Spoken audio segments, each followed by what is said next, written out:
আমাদের দেশে বিভিন্ন ধরনের নির্মাণে সর্বাধিক ব্যবহৃত এবং সবচেয়ে জনপ্রিয় নির্মাণ সামগ্রী হল ব্রিক বা ইট। বিল্ডিং নির্মাণে বিভিন্ন কাজে এটি ব্যবহৃত হয়, যেমন গাঁথনি, কংক্রিট, সোলিং ইত্যাদি। মানসম্পন্ন ইট ব্যবহার না করলে কাজের কোয়ালিটি ভালো পাওয়া সম্ভব নয়। তাই প্রতিটি ক্ষেত্রে ভালো মানের ইট ব্যবহার করা অত্যন্ত গুরুত্বপূর্ণ। আমাদের দেশে সাধারণত যে ধরনের ইট বেশি ব্যবহৃত হয় সেগুলো হলো কয়লায় পোড়ানো বিভিন্ন ক্লাসের দেশি ইট, গ্যাসে পোড়ানো মেশিন মেড ইট, সিরামিক ইট, হলো ইট, ক্ল্যাডিং বা পেস্টিং ইট, পেভিং ইট ইত্যাদি। এখানে মূলত সাধারণভাবে ব্যবহৃত স্ট্যান্ডার্ড সাইজের সলিড ইটের বর্ণনা দেয়া হলো। কোয়ালিটির ভিত্তিতে আমাদের দেশে ফার্স্ট ক্লাস, সেকেন্ড ক্লাস এবং থার্ড ক্লাস ইট পাওয়া যায়। তবে মানসম্পন্ন কনস্ট্রাকশনের জন্য ফার্স্ট ক্লাস ইট ছাড়া ব্যবহার করা উচিত নয়। অর্ডারের সময় ভালো মানের নোনামুক্ত ইট অর্ডার করতে হবে এবং ব্যবহারের সময় বাছাইকৃত ইট দিয়ে কাজ করতে হবে।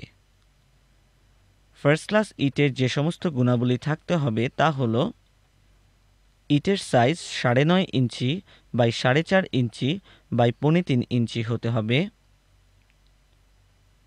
ইটের কালার, সাইজ এবং শেপ ইউনিফর্ম হতে হবে। সাইজ এবং শেপ ইউনিফর্ম না হলে প্লাস্টার এবং মর্টারের পরিমাণ বেশি লাগে, যা আর্থিক ক্ষতির কারণ হয়। এজগুলো শার্প হতে হবে, ওয়েল বার্নড হতে হবে এবং ইটের গায়ে কোনো প্রকার ক্র্যাক থাকতে পারবে না। ইটকে হাতুড়ি বা অন্য একটি ইট দিয়ে আঘাত করলে ধাতব শব্দ হবে। ৩ থেকে ৪ ফিট উচ্চতা থেকে দুটি ইট টি এর মতো করে ফেললে ইট ভাঙবে না। এটিকে ইটের টি টেস্ট বলা হয়। পানিতে ২৪ ঘন্টা ডুবিয়ে রাখলে ফার্স্ট ক্লাস ইট তার ড্রাই ওজনের 1/6 বেশি পানি অ্যাবজর্ব করবে না। ইট নোনামুক্ত থাকতে হবে। ইটকে নোনামুক্ত করার জন্য ব্যবহারের পূর্বে পানিতে ভিজিয়ে রাখা উচিত। প্রতিটি চালানের পর সাইট ইঞ্জিনিয়ার কর্তৃক উপরোক্ত টেস্টগুলো করে নেওয়া উচিত। এছাড়াও ল্যাবরেটরিতে যে টেস্টগুলো করা যেতে পারে সেগুলো হলো strength test, absorption test, এফ্লোরেসেন্স test ইত্যাদি। সাইটে ডেলিভারির পর ইট অবশ্যই প্রপারলি এবং ইউনিফর্মলি স্ট্যাক করে রাখতে হবে এবং গুণে দেখতে হবে সঠিক সংখ্যক ইট আছে কিনা। স্ট্যাকিং, ক্যারিং এবং ব্যবহারের সময় সতর্কতা অবলম্বন করতে হবে যাতে ইট ভেঙে না যায়। ছাদের উপরে ইট স্ট্যাকিংয়ের ক্ষেত্রে এর ওজনের ব্যাপারটি মাথায় রাখতে হবে। আমাদের দেশে বর্তমানে বিভিন্ন কোম্পানির গ্যাসে পোড়ানো মেশিন মেড ব্রিক পাওয়া যাচ্ছে, যার প্রস্তুত প্রণালী পরিবেশ বান্ধব। এ সকল ইটের বার্নিং প্রপার হয় বলে এদের সাইজ, শেপ এবং স্ট্রেংথ ভালো পাওয়া যায়। তাই এগুলোর দাম কিছুটা বেশি হলেও ব্যবহার করা উচিত, কারণ তার ফলে কাজের মান, সৌন্দর্য বৃদ্ধি পাবে, ওয়েস্টেজ কম হবে এবং প্লাস্টারও কম লাগবে। নির্মাণ উপকরণ হিসেবে ইটের ব্যবহার আমার কাছে একটা প্রিয় বিষয়, এবং আমি ইটকে বাড়ির ভিতরে এবং বাহিরে দুই জায়গায় ব্যবহার করে স্বাচ্ছন্দ্য বোধ করে থাকি। এবং এটার একটা মূল কারণ বাংলাদেশের প্রেক্ষাপটে আমি মনে করি একটা না কয়েকটা কারণ আমার কাছে প্রধান।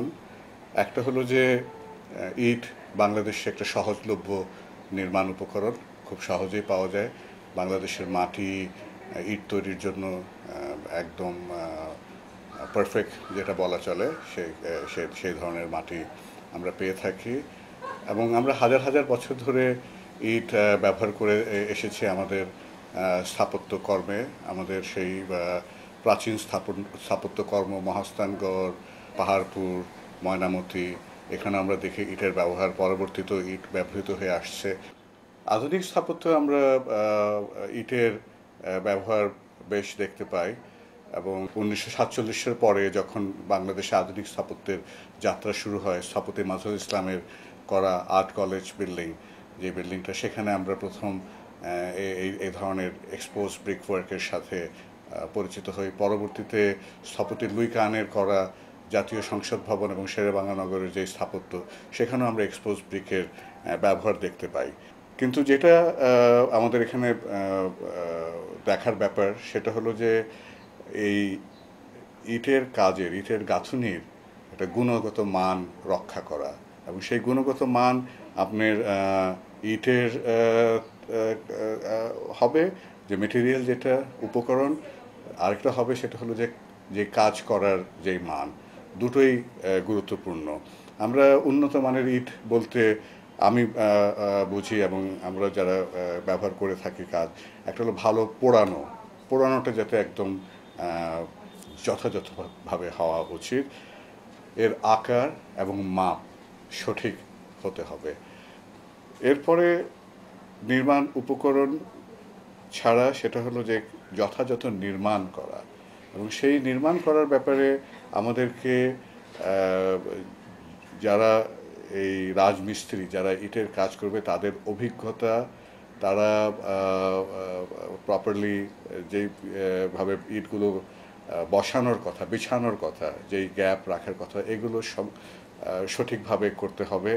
আপনার পরে পয়েন্টিংয়ের কাজগুলো যথাযথভাবে করতে হবে, এবং পরবর্তীতে এগুলো যদি সুন্দরভাবে করা হয়, একটা সুন্দরভাবে তৈরি করা ইটের দেওয়াল 40-50 বছর একদম সুন্দরভাবে থেকে যাবে। এর আরও অনেক বছর, আমরা তো হাজার হাজার বছরেরও উদাহরণ আমরা পাই যে যথাযথ রক্ষণাবেক্ষণের কারণে ইটের ব্যবহার কেন আমার কাছে পছন্দ।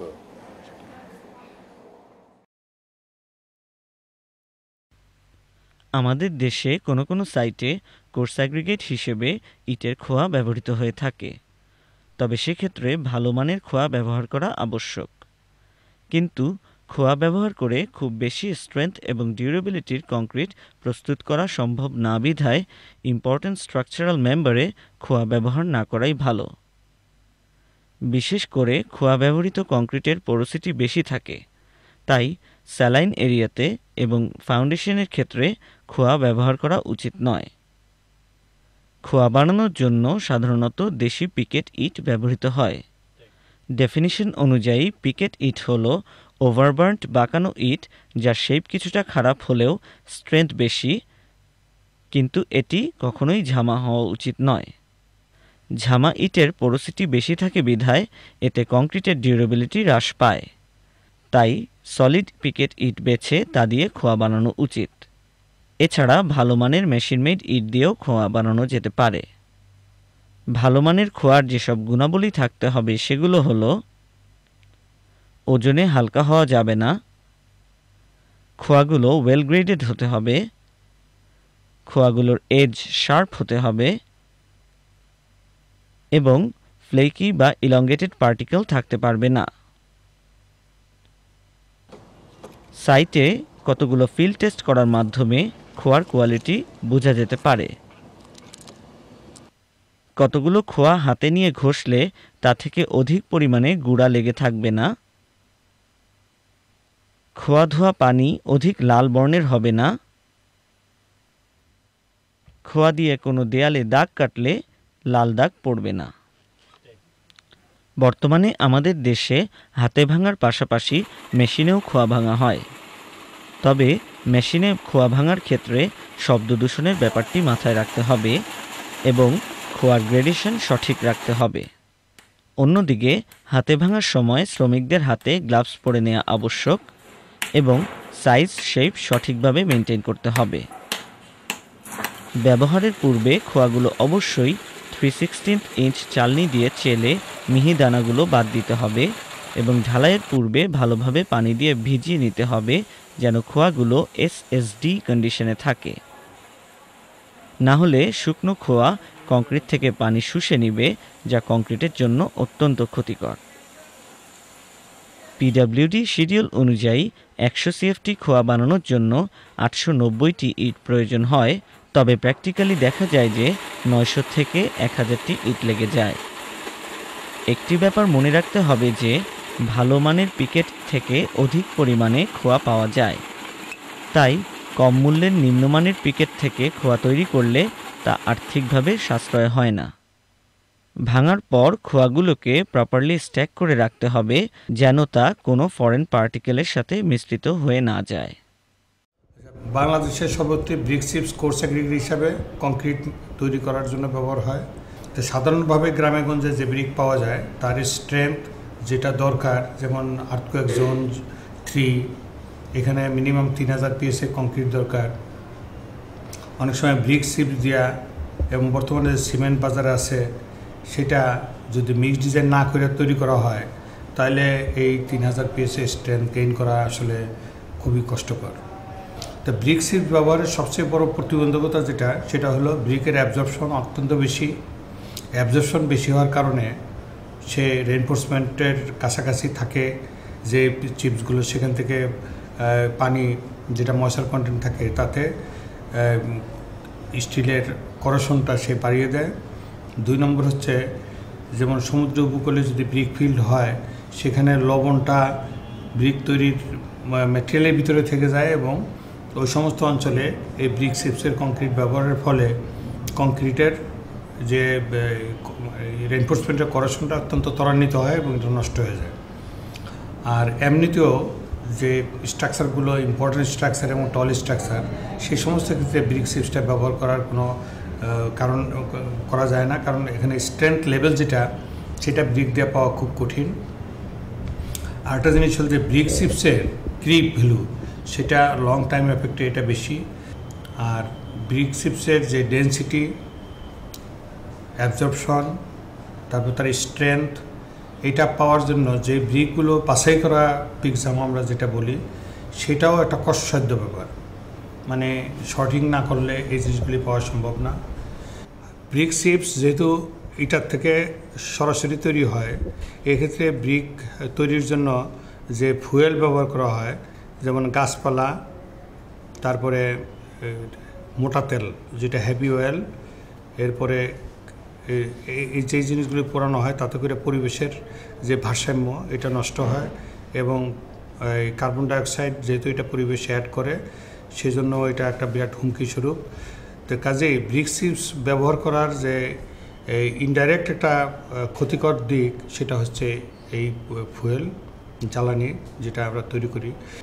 কাজেই পরিবেশের ভারসাম্যের জন্য এই ইটের ব্যবহারটা আস্তে আস্তে কমানো দরকার। সেক্ষেত্রে স্টোন চিপস যেহেতু আমাদের কম, মধ্যপাড়া কঠিন শিলা প্রকল্পে আমাদের যথেষ্ট মজুদ আছে, এটাকে আমাদের অ্যাডজাস্ট করে ফেলা, এটা আমাদের ব্যবহার করা উচিত। সিমেন্ট হল নির্মাণ কাজে বহুল ব্যবহৃত একটি বাইন্ডিং ম্যাটেরিয়াল যা পানির সংস্পর্শে হাইড্রেশন রিঅ্যাকশনের মাধ্যমে জমাট বেঁধে কংক্রিট, মর্টার বা গ্রাউট প্রস্তুতে মূল ভূমিকা পালন করে। সিমেন্ট মূলত ক্লিংকার থেকে প্রস্তুত করা হয়। লাইমস্টোন এবং সিলিকার মিশ্রণকে ক্রাশিং, ব্লেন্ডিং এবং হিটিংয়ের মাধ্যমে ক্লিংকার উৎপন্ন করা হয় এবং ক্লিংকারের সাথে জিপসাম এবং কিছু কিছু ক্ষেত্রে সুটেবল ফিলার ম্যাটেরিয়াল মিক্স করে সিমেন্ট প্রস্তুত করা হয়। কার্যকারিতা ভেদে বিভিন্ন ধরনের সিমেন্টের প্রচলন আছে, তবে আমাদের দেশে বর্তমানে প্রধানত 3 ধরনের সিমেন্ট উৎপন্ন হচ্ছে।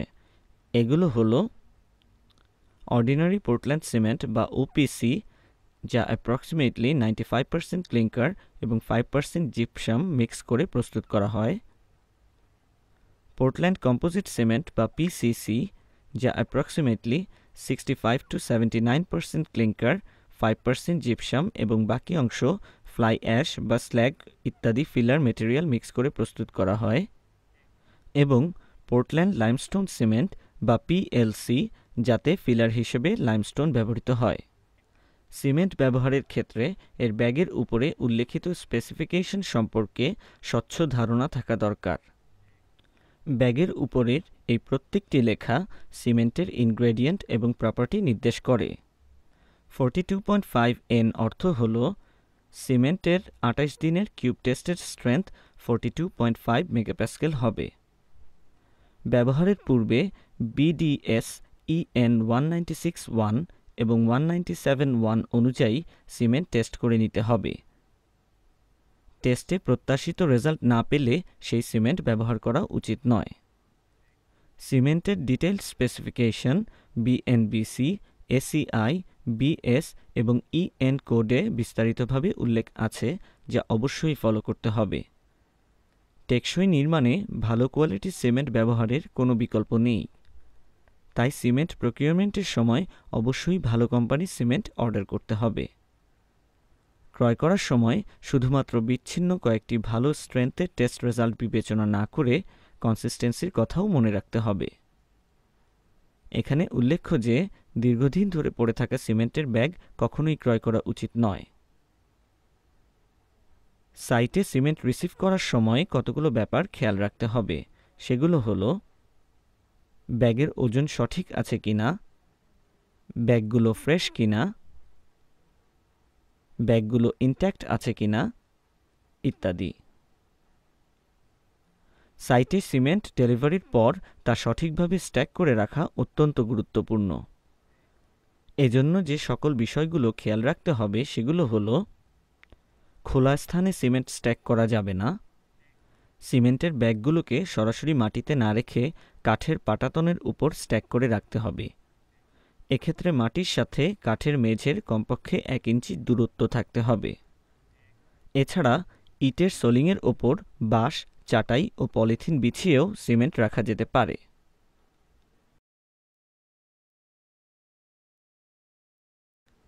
দেয়ালের সাথে গা লাগিয়ে সিমেন্ট রাখা যাবে না, কমপক্ষে 1 ফুট দূরত্ব রাখতে হবে। ব্যাগগুলো পরস্পরের খুব কাছাকাছি রাখতে হবে যাতে বাতাস কম চলাচল করতে পারে।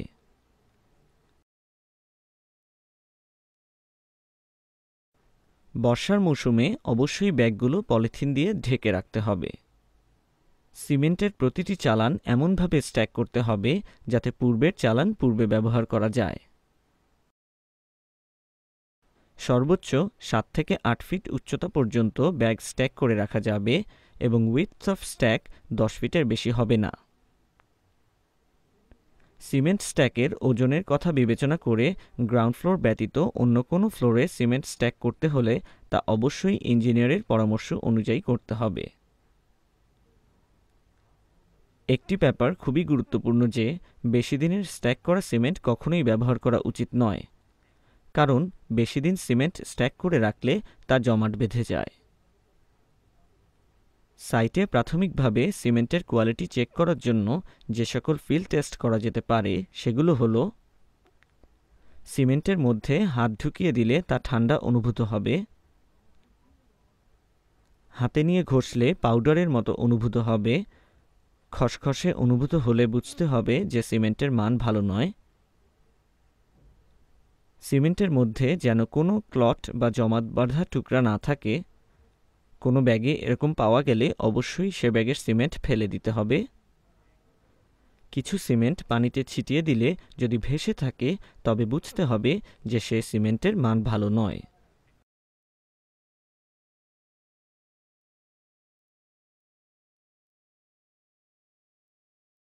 এছাড়া সিমেন্টের যে সকল ল্যাবরেটরি টেস্ট করা প্রয়োজন সেগুলো হলো EN কোড অনুসারে 2 দিন এবং 28 দিনের strength test, initial setting time এবং final setting time test, consistency test, specific surface test ইত্যাদি। যে কোনো ধরনের সিমেন্টের জন্য একটি ব্যাপার খুবই গুরুত্বপূর্ণ যে ভালো মানের কংক্রিট প্রস্তুত করার জন্য সিমেন্ট মিক্স ডিজাইন করে তা ব্যবহার করা উচিত এবং ট্রায়াল মিক্সের মাধ্যমে তা সঠিক স্ট্রেংথ পাচ্ছে কিনা সেটা বুঝে নেওয়া উচিত।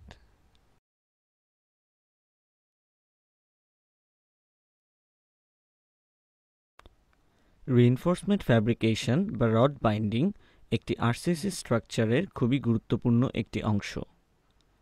আমাদের দেশে সাধারণত 40, 60 বা 75 গ্রেডের মাইল্ড স্টিল ডিফর্ম বার রিইনফোর্সমেন্ট হিসেবে ব্যবহৃত হয়।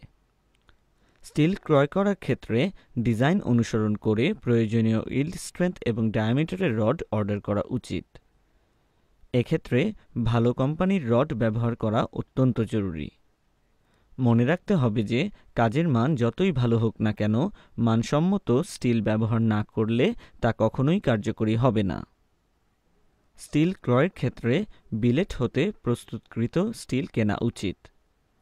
স্ক্র্যাপের স্টিলের মান ভালো পাওয়া যায় না বিধায় তা ব্যবহার না করাই ভালো। ক্রয়ের পর স্টিল ব্যবহারের পূর্বে তার কোয়ালিটি অবশ্যই চেক করতে হবে। ফিল্ডে খুব সহজেই যে চেকগুলো করা যায় তা হলো স্টিলের গায়ে ম্যানুফ্যাকচারারের নাম এবং ইল্ড স্ট্রেংথ ঠিকমতো লেখা আছে কিনা। এখানে উল্লেখ্য যে 40, 60 বা 75 গ্রেড বলতে কেএসআই ইউনিটে স্টিলের ইল্ড স্ট্রেংথ বোঝায়, তবে বর্তমান স্পেসিফিকেশন অনুযায়ী মেগাপ্যাসকেল ইউনিটে স্টিলের ইল্ড স্ট্রেংথ উল্লেখ করা হয়। এই চার্টে আমাদের দেশে বর্তমানে ব্যবহৃত স্টিলের গ্রেড এবং তাদের করেসপন্ডিং ইল্ড স্ট্রেংথ দেখা যাচ্ছে। এখানে উল্লেখ্য যে গ্রেডের পরে ডব্লিউ অক্ষরটি স্টিলটি ওয়েল্ডেবল কিনা তা নির্দেশ করে। এছাড়াও দেখতে হবে যে স্টিলের ডায়ামিটার সঠিক আছে কিনা, স্টিলের সারফেস রাস্ট ফ্রি কিনা এবং বান্ডেলের বাঁকানো প্রান্তে কোনো ক্র্যাক আছে কিনা। স্টিলের ল্যাবরেটরি টেস্টের ক্ষেত্রে সরবরাহকৃত স্টিলের বান্ডেল থেকে র্যান্ডমলি 3টি 1 মিটার রড কেটে সেগুলো টেস্টে পাঠানো উচিত। স্টিলের কোয়ালিটির ক্ষেত্রে যে টেস্টগুলো অবশ্যই করা উচিত সেগুলো হলো ইল্ড স্ট্রেংথ ডিজাইন স্ট্রেংথের বেশি আছে কিনা, ইলংগেশন এএসটিএম এর মিনিমাম ইলংগেশনের থেকে বেশি আছে কিনা, বার ডায়ামিটার সঠিক আছে কিনা ইত্যাদি। এছাড়াও বেন্ড রিবেন টেস্ট করা উচিত। কাঙ্ক্ষিত ফলাফল না পেলে সেই স্টিল ব্যবহার করা উচিত নয়।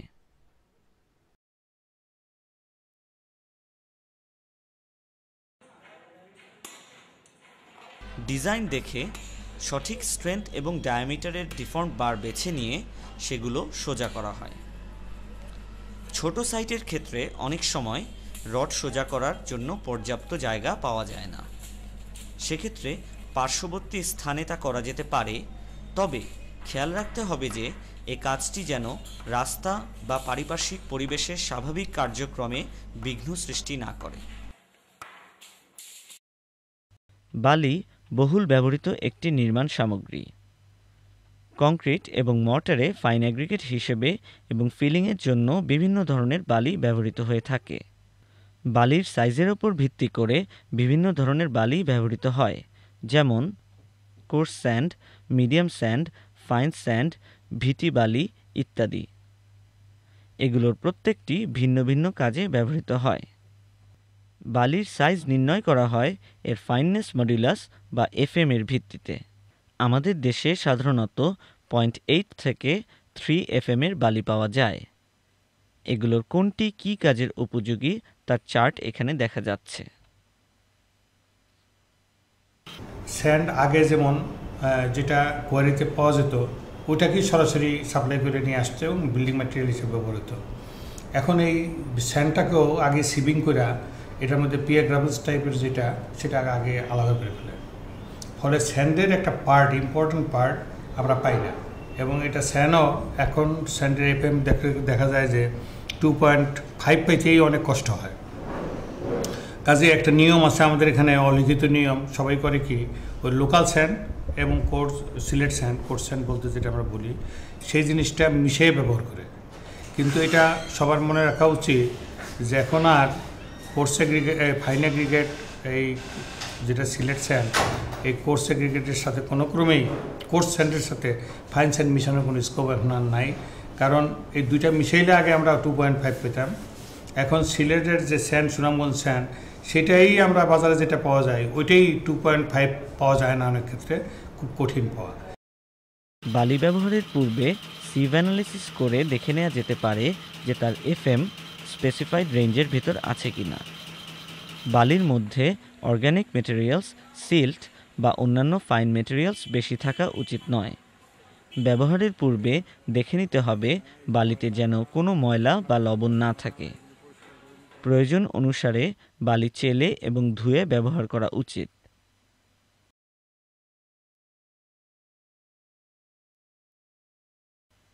ব্যবহারের পূর্বে বালির কোয়ালিটি সাইট ইঞ্জিনিয়ার কর্তৃক চেক করে নিতে হবে। বালির কোয়ালিটি সম্পর্কে প্রাথমিক ধারণা পাওয়ার জন্য কয়েকটি ফিল্ড টেস্ট খুব সহজেই করা যায়। যেমন এক হাতের তালুতে কিছু বালি নিয়ে অন্য হাতের বৃদ্ধাঙ্গুলির সাহায্যে ঘষলে যদি তা হাতের তালুতে অত্যধিক পরিমাণে লেপ্টে যায় তবে বুঝতে হবে যে বালির মান ভালো নয়। একটি কাচের গ্লাসে কিছু পরিমাণ বালি এবং পানি নিয়ে ভালোভাবে ঝাঁকিয়ে গ্লাসটি স্থিরভাবে 30 সেকেন্ড রেখে দিলে গ্লাসের নিচে বালি জমা হয় এবং তখন উপরের পানির স্বচ্ছতা দেখে বুঝে নেওয়া যায় যে বালিতে কোনো ময়লা আছে কিনা। সামান্য পরিমাণ বালি মিশ্রিত পানি জিহ্বায় লাগালে যদি এর স্বাদ লবণাক্ত মনে হয় তাহলে বুঝতে হবে যে বালির মান ভালো নয়। এছাড়াও বালির কোয়ালিটির জন্য যে ল্যাব টেস্টগুলো করা যেতে পারে সেগুলো হলো fineness modulus test, specific gravity test, moisture content test, organic component determination test, clay lump test, gradation test, salinity test, absorption capacity test ইত্যাদি। ঠিক না, স্যান্ডের বেলা কোর্স স্যান্ড হিসাবে এই সুনামগঞ্জ স্যান্ডও পরীক্ষা ছাড়া ব্যবহার করা ঠিক না, কারণ বাজারে একই লাল রঙের হইলেই আমরা এটাকে সিলেট স্যান্ড বলে ধরে নেই, মনে করি যে এটার এফএম ভালো। আসলে এটা আবার মিশানো হয় অন্য স্যান্ডের সাথে, টোকের বালুর সাথে। এছাড়া ওই শেরপুরে একটা মোটা স্যান্ড আছে, এই দিনাজপুরের দিকে একটা স্যান্ড পাওয়া যায়। তো স্যান্ড যেখান থেকে হোক না কেন আমার দরকার স্যান্ডের ভিতরে কোনো ডেলিট্রিয়াস ম্যাটেরিয়াল থাকবে না, তার দানাগুলো কোর্স হইতে হবে, তার এফএম ভ্যালুটা মিনিমাম 2.5 হইতে হবে ইম্পর্টেন্ট কাজের জন্য এবং আনইম্পর্টেন্ট কাজ দুটার জন্য এই বালুটা আমার দরকার।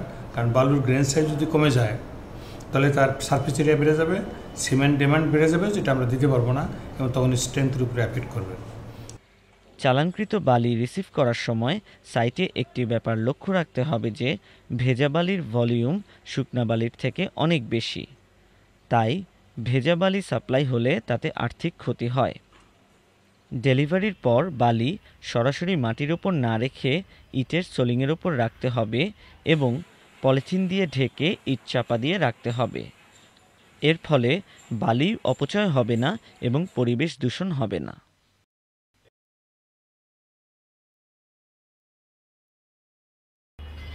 যে কোনো ধরনের কনস্ট্রাকশনে কোর্স অ্যাগ্রিগেট হিসেবে পাথর বহুল ব্যবহৃত একটি মেটেরিয়াল।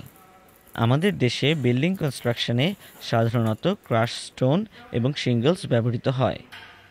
তবে শিঙ্গলসের মান বজায় রেখে ভালো কোয়ালিটির কংক্রিট প্রস্তুত করা সহজ নয়, তাই মেজর স্ট্রাকচারাল মেম্বারে শিঙ্গলস ব্যবহার না করাই ভালো। ক্রাশ স্টোন হল বড় সাইজের বোল্ডার ভেঙে প্রস্তুতকৃত পাথর যার কমপক্ষে 3টি সাইড ভাঙা এবং রাফ থাকে। বিভিন্ন সাইজের ক্রাশ স্টোন মিক্স করে ওয়েল গ্রেডেড অ্যাগ্রিগেট ব্যবহার করলে ভালো কোয়ালিটি এবং ডিউরেবিলিটির কংক্রিট তৈরি করা যায়।